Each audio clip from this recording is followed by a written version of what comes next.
Good day, everyone. How are you today? I hope you are all in a good condition while watching this video presentation of mine. By the way, before we start with the discussion, let me introduce first myself. I am J.R. Andres, currently teaching at Divine Word High School of Danaili.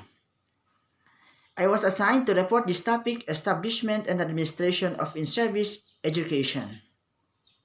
Para po sa mga disclaimers, it is my first time to make such video presentation like this. So, kapag may pagkakamali man po ako sa pagsasalita, something bulol, i-ignore na lang po natin yan, then pagpatuloy na lang po natin yung pakikinig sa discussion natin. Salamat! The need for in-service education of teachers cannot be underestimated. It is a necessity in enhancing work performance and motivation of teachers in the field. Absence of in-service training of teachers will retard professional growth of teachers as well as missing gaps between demands and actual achievement levels. In-service education allows for such activities that may include seminars, workshops, conferences, classes, exhibition, and many more that are designed to develop and improve employees in an organization from the initial employment stage up to retirement. In-service education is designed for the manpower development of the school system and the educational as a whole. If teachers are to perform their function effectively and efficiently, it becomes imperative for them to require training in new skills and modern methodology. The higher the level of educational attainment by teachers, the higher the level of educational standard in the country. To meet the growing needs of education in a global economy, it becomes imperative to provide sound in-service education for teachers to update their skills, knowledge, and experience.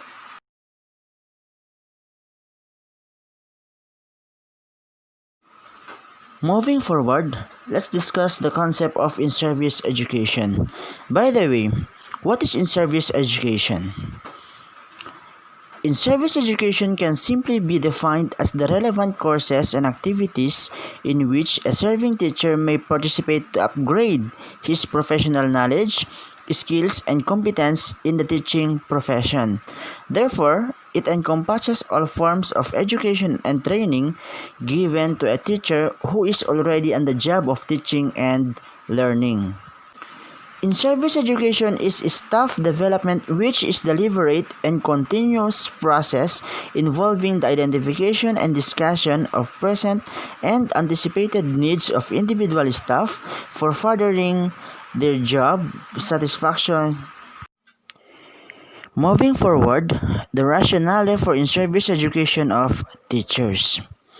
The rationale for in-service education of teachers cannot be overemphasized. Consequently, teachers now engage in one form of in-service training or the other hand to cater for their inadequacies and extend their professional competencies. One would expect that the teacher training, the what we call pre-service and in-service, should acquire certain competencies for professional enhancement. That's why Beggar and Goldberg in 1974 highlighted these competencies as follows. I am not going to discuss them one by one anymore because they are self-explanatory. First, competencies, understanding and appreciating the educational objectives of the curriculum. Second, having an interdisciplinary science and technological education including history and philosophy of science rather than being a specialist in only one discipline. Third, seeking creativity. Fourth, being technological literate. Fifth, being capable of divergent thinking, for example, capable of dealing openly and intelligently with open-minded questions, and at the same time, having the capacity to see new related issues evolved and new questions to be defined and answered. Sixth, extending the capacity and imagination to improvise. Seventh, developing self-confidence and independence. 8. Ensuring familiarity with the variety of existing instructional materials and available resources. And last but not the least, increasing integration power. For example, how to put it all together. That's the 9 competencies that were highlighted by Berger and Goldberg. Let's also discuss the principles of in-service education. In-service education is imperative in a fast-changing world like the other countries, in view of the prevailing changes in science and technology. To actualize the set objectives of in-service education in any organization, some basic principles should be taken into consideration. This was enumerated by Stopes in 1981. Here as follows. In-service program emerged from recognized needs of the school and community. All school personnel need in-service education. Proper supervisor is an effective means of accelerating the in-service professional growth. Improving the quality of instruction is the immediate and long-range observes of in-service education. In-service education leads to a continuous process of re-examination and revision of the educational program. Additionally, it encourages participants to attain self-realization through competence, accomplishments, and security. In-service education has increasingly become the concern of state agencies, colleges, and universities, school boards, school administrators, and teachers. Supervisors should create an atmosphere that will stimulate a desire on the part of teachers for in-service growth. The in-service program should provide for keeping abreast with research and advances in education. An in-service program is most effective when cooperatively initiated and planned. Next to present are the types of in-service education. There were many types of in-service education, but I would like to highlight some of them, wherein they were summarized by Madhwa Boom in 1992. Here are as follows. First would be regular courses. What are these regular courses?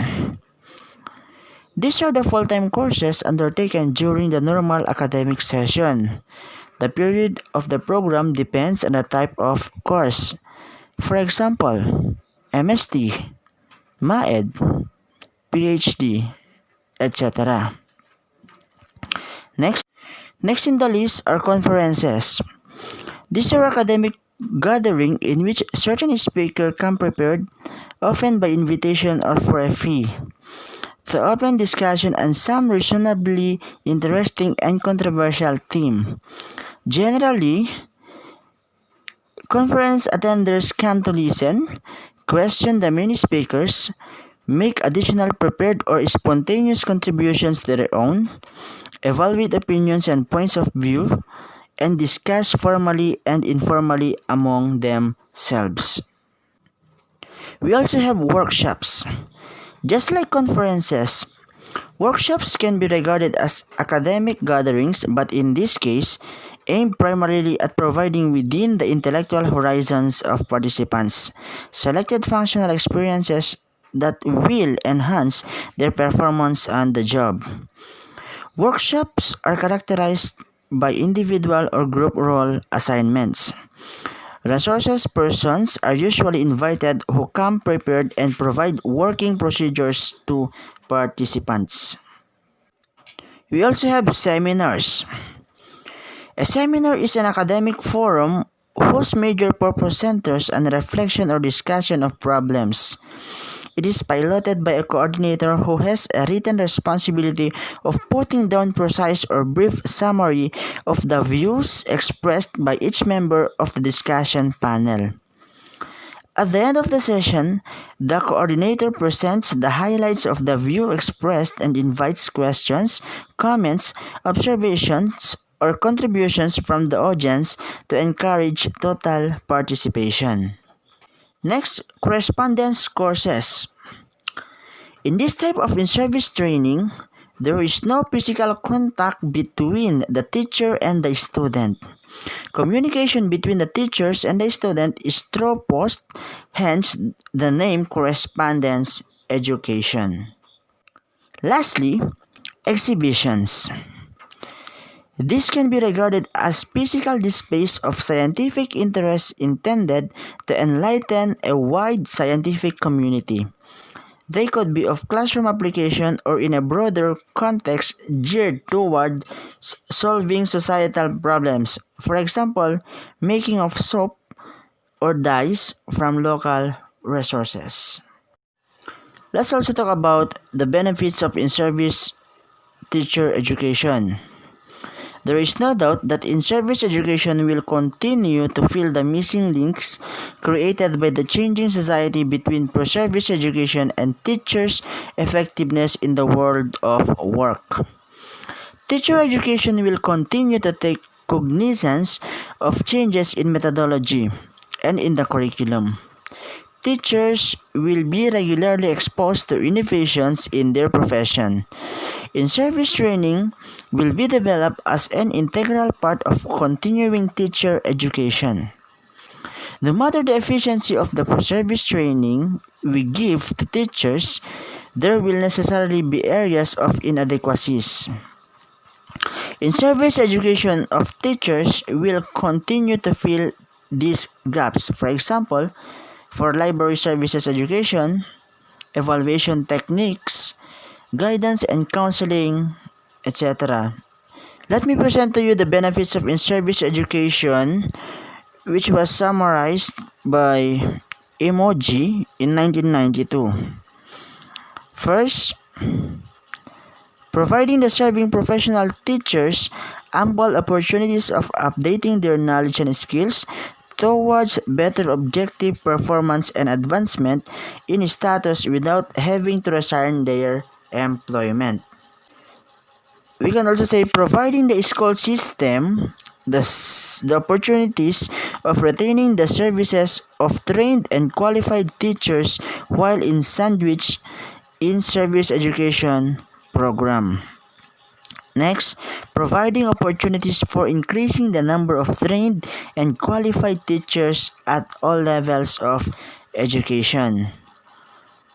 Followed by reducing the financial burden of employers of teachers as the money they had to pay as salaries and allowances on full-time to their teachers and full payment in service education program was saved. Next, providing additional sources of revenue generation for teacher education institutions in which the sandwich programs are based. Next, providing additional source of income to staff members participating in the program.